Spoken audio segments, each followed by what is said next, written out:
Saudara yang terkasih, ketemu lagi di dalam pengharapan. Hari ini saya ingin menyampaikan tentang perkataan. Siapa yang mau mencintai hidup dan mau melihat hari-hari baik, ia harus menjaga lidahnya terhadap yang jahat dan bibirnya yang terhadap ucapan-ucapan yang menipu.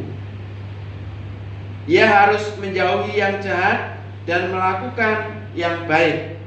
Ia harus mencari perdamaian dan berusaha menciptakannya. Saudara yang terkasih, hidup dalam pengharapan. Dalam kehidupan kita ada 3 hal yang mempengaruhi kehidupan manusia. 3 P. P pertama pikiran, perkataan, dan perbuatan. Hari ini saya ingin menyampaikan tentang perkataan. Dikatakan bahwa hati-hati di dalam berkata-kata, karena perkataan itu dikatakan di sana jangan sampai menipu, jangan sampai melukai, bahkan bagaimana kita menciptakan perdamaian. Karena ketika kita berkata-kata itu sudah keluar. Ketika orang mendengar itu ada 2 kemungkinan. Bisa tersakiti dengan kata-kata saudara, dengan kata-kata saudara bisa termotivasi. Ada 2 hal. Saudara ingin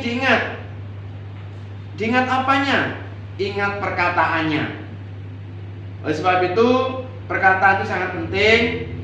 Makanya saya mengajak, berikanlah kata-kata positif, berikan kata-kata yang membangun, berikan kata-kata dorongan.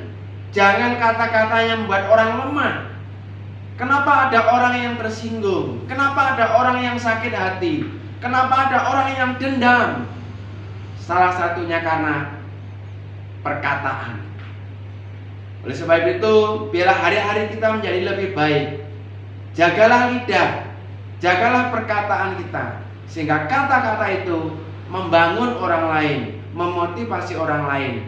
Jangan sampai kata-kata itu membuat orang lain menjadi sakit hati, bahkan dengan kata-kata itu menjadi lemah. Tapi ada orang yang begini, aku sudah gak ingat berkata-kata, aku sudah lupa. Tapi ingat, ada orang ketika berkata-kata akan diingat selalu. Berarti kalau orang itu gak ingat lagi berarti hebat. Karena manusia itu kan punya daya ingat, ya kan? Oleh sebab itu, bagaimana kita berkata-kata? Berikanlah kata yang membangun bagi orang lain, dan orang itu akan mengagumi. Oh ya, kata-katanya itu enak, sejuk, kita menjadi tenang. Ketika kita sudah berkata-kata, ada 2 hal yang harus saudara ingat. Apakah perkataan kita itu membuat orang lain lebih baik, atau membuat orang lain itu menjadi lemah? Jadi sebelum berkata-kata kasar, berkata-kata yang tidak baik, pikirkan terlebih dahulu sebab dan akibatnya. Tetap semangat hidup dalam pengharapan. Tuhan memberkati.